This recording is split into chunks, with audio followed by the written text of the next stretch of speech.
Hello legends, कैसे हो आप सभी का स्वागत है हिंदी चैप्टर रिव्यू के ब्रांड एपिसोड में। आज का एपिसोड हम क्लास 10 हिंदी सीरीज के पार्ट नंबर 2 बाल गोविंद भगत को एक्सप्लेन करेंगे विद नोट्स, जिसके लेखक का नाम है राम वृक्ष Benipuri. So now without wasting time let's begin the video. सबसे पहले हम जानेंगे बाल गोविंद भगत के बारे में कुछ बातें जो कि हमारे चैप्टर से हमें पता चलती है। कहा गया कि वे मंचले कद के गोरे चिट्टे आदमी थे, यानी कि ना ज्यादा लंबे ना ही ज्यादा छोटे, एकदम मीडियम साइज के इंसान थे जो कि बहुत ही गोरे थे। और उनकी उम्र करीब 60 के तो पार होगी, यानी कि वो एक सीनियर सिटीजन कहलाने योग्य थे। और वो अपने चेहरे पे ज्यादा बाल भी नहीं रखते थे, यानी कि उनकी दाढ़ी नहीं थी, लेकिन तो भी जब भी कोई उन्हें देखता उनके चेहरे पर हमेशा एक सफेद बालों की जगमगाहट रहती थी, पता नहीं कैसे। वो ज्यादा कपड़े भी नहीं पहनते थे, बस एक लंगोट यानी कि धोती पहन लेते और ऊपर से अपने कानों को ढकने के लिए कबीर पंथियों वाली एक टोपी पहनते, जिसे कनपट्टी भी बोलते। इससे हमें पता चलता है कि वो कबीर को अपना भगवान या फिर अपने स्वामी समझते थे। बाकी भक्तों की तरह वो अपने तिलक भी लगाते थे, जिससे बोलते थे रामानंदी चंदन तिलक, जो कि नाक से लगाकर अपने बालों तक जाता था, बहुत ही लंबा था वो। एंड फाइनल, वो अपने गले में एक तुलसी की जड़ों की बेडोल माला पहना करते थे। तो यहां तक मैंने आपको जितना भी बाल गोविंद भगत के बारे में बताया, आपको जरूर लगा होगा कि वो एक साधु इंसान है, लेकिन नहीं, वो साधु नहीं थे, वो एक गृहस्थ थे, यानी कि अपने घर की जिम्मेदारी को निभाने वाले।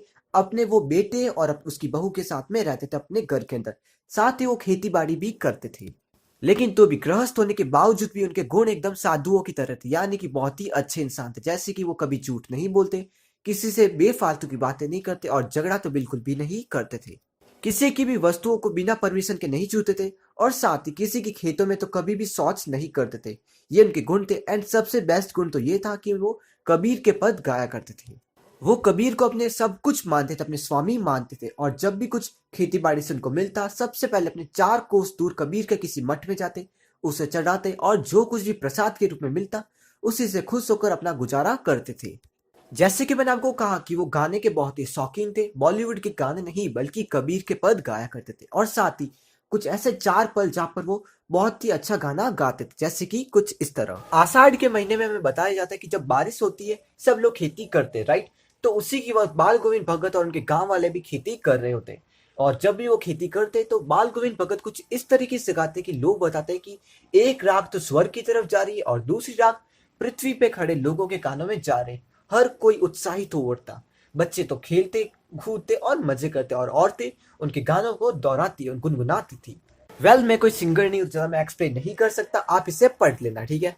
फिर भादवे के महीने या फिर भादों के समय जब बारिश खत्म हो जाती थी, सब लोग वहां पर बैठते थे। खेती हो चुकी थी तो फिर सब आराम से सो रहे थे, लेकिन तो भी बाल गोविंद भगत नहीं सोते थे। वो जागते थे और सबको जगाते थे, यानी कि अपनी भजन की शक्ति से सबको, जो लोग मोह माया में फंस चुके हैं उनको जगाते थे। एक लाइन से आप समझ जरूर जाओगे, वो कुछ इस तरीके से, तेरी गठरी में लागा चोर मुसाफिर जाग जरा, यानी कि समय तो बहुत खत्म होने का, तुम्हारी मृत्यु आ चुकी है, तो फिर कुछ अच्छे कर्म कर लो भाई। आई गेस इतनी एक्सप्लेनेशन काफी होगी, आप लोग वाकई रिलेट कर लोगे, क्योंकि आप लोग रिलेट कर सकते हो, क्योंकि आप लोग लेजेंड्स हो, राइट। और कहा गया कि जब वो आधी रात को गाते तो कुछ ऐसा लगता जैसे आसमान में एक बिजली की तरह कुछ चमक रहा हो, यानी कि उनकी वापस बताया कि उनकी गायन शक्ति बहुत ही महान थी। अब काती या फिर कार्तिक के महीने की शुरुआत से पहले ही वो फागुन के अंत तक, यानी कि होली के महीने के टाइम तक वो गाते रहते थे। और सुबह के टाइम प्रभात यानी कि मॉर्निंग प्रेयर्स गाते थे।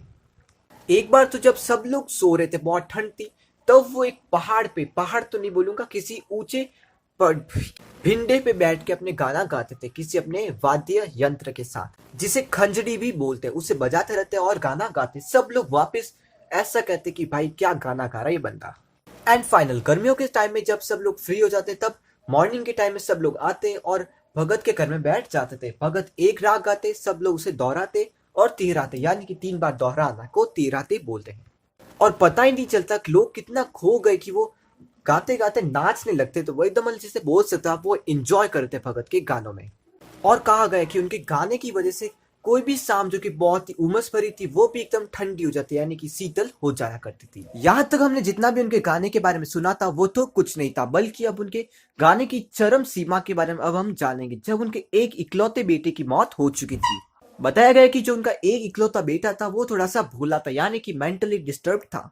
बाल गोविंद भगत के हिसाब से जो भी मेंटली डिस्टर्ब होते हैं या फिर जो भी लोग मतलब कि एक्स्ट्रा हेल्प चाहिए, उनको आपको एक्स्ट्रा अटेंशन देनी चाहिए ताकि वो अच्छा फील कर सके, वैसे एक्चुअली हम लोगों को सबको अटेंशन देनी चाहिए, क्योंकि अटेंशन नहीं मिलने की वजह से वो मेंटली डिस्टर्ब हो जाता है, ये बता रहा हूं मैं। Well ignore it. अब हम आगे बढ़ते। जब सब लोगों को पता चला कि भाई भगत के बेटे मर चुके हैं, सब लोग उनके घर में गए और ये देखकर सब लोग शॉक हो चुके थे कि एक तरफ तो भगत का बेटा था, उसके ऊपर चद्दर लेटाई गई थी, एक तरफ चिराग था और दूसरी तरफ आसन जमा कर अपने बाल गोविंद भगत तो गाना गा रहे थे।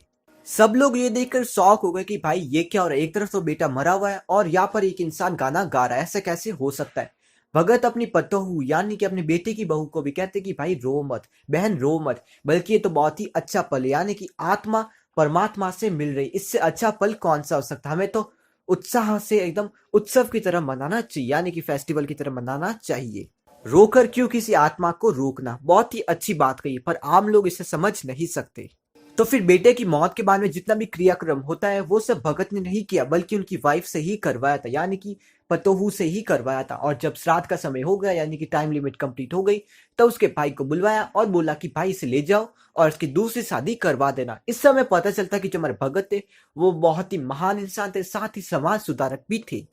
पहला तो उन्होंने कहा कि भाई जो अपने क्रियाक्रम थे वो अपनी पतोहू से करवाए, जो कि अपना कोई लड़का करता, लेकिन उसने वाइफ से करवाया। और दूसरा, उसकी दूसरी शादी करवाना एक बहुत ही बड़ा काम था, यानी कि वो एक समाज सुधारक थे। सो हमारे जो बाल गोविंद भगत थे वो हर साल अपने गंगा स्नान में जाया करते थे, जो कि उनके घर से 30 कोस दूर था। आने जाने में उनको लगभग 4-5 दिनों का सफर लगता था और बीच रास्ते में वो कुछ भी नहीं खाते थे, यानी कि घर से खाकर जाते और वापस आकर वहां पर ही खाते थे। ये बेस्ट बात थी कि वो एक लंबा सा उपवास रखते, लेकिन तो भी उनके अंदर जोश वैसा ही था, क्योंकि वो भजन गाते रहते और चलते रहते थे। पर उनका इंटरेस्ट गंगा स्नान में नहीं था, बल्कि वहां पर संतों से मिलने में था, यानी कि संत गमन करना और उनकी ज्ञान की बातें अर्जित करना। इस बार जब वो वापिस आए तो उनकी तबीयत थोड़ी सी खराब थी। सब लोगों ने मनाया कि भाई रोज जल्दी मत उठो, स्नान मत करो, लेकिन तो भी वो मानने वाले नहीं थे। एक दिन ऐसा हुआ कि भजन नहीं सुने, सब लोग उनके घर पे गए देखने के लिए कुछ हुआ तो नहीं। तो देखा कि भाई अपने जो भगत थे वो मर चुके थे, उनका बस मृत शरीर यानी कि पंजर वहां पर था और मोतियों की माला के जो मोती थे वो बिखरे हुए पड़े थे, जिससे पता चलता कि अंतिम समय में भी अपने भगत थे वो भगवान का नाम ले रहे थे। इसलिए एक लाइन लिखी हुई है कि भाई भगत की मृत्यु भी उनके इच्छा अनुसार हुई थी, यानी कि जिंदगी भर भगवान का नाम लेते रहे, जो भी कबीर का या फिर भगवान का एक ही बात है, और अंतिम समय में भी वैसा ही किया, यानी कि इच्छा अनुसार मृत्यु हो गई थी। इसी के साथ ही चैप्टर ओवर होता है। ये चैप्टर बहुत ही अच्छा था, हम इससे बहुत चीजें रिलेट कर सकते हैं और बहुत कुछ चीजें सीख सकते हैं। जिंदगी बहुत ही छोटी है, भगवान का नाम लेते रहो। इसी के साथ ही चैप्टर ओवर होता है। मिलते हैं अगला एपिसोड में। Good bye legends.